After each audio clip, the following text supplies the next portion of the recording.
ay rated SPG. Striktong patnubay at gabay ng magulang ang kailangan. Maaaring may masiselang tema, lengguwahe, karahasan, sexual, horror o droga na hindi angkop sa mga bata.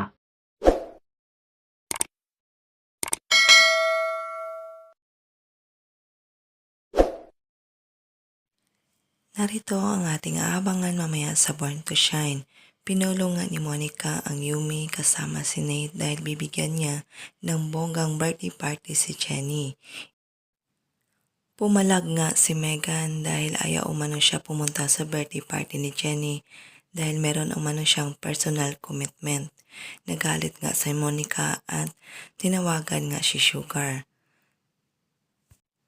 Pinagsabihan naman ni Sugar ang kanyang pamangkin na si Megan at ayun na nga, nagtaka nga si Sugar kung bakit selos na selos umano siya kay Jenny. Inamin ni Megan na anak umano siya ng kanyang daddy Dio at hindi niya umano matatanggap na kapatid itong si Jenny. Samantala, pupuntahan nga ni Jenny ang libingan ng kanyang daddy Dio at maaabutan nga siya ni Megan. Aabangan natin guys kung ano na naman kaya ang gagawin ni Megan kay Jenny. Wala na bang pag-asa na matatanggap ni Megan si Jenny bilang kapatid? Abangan!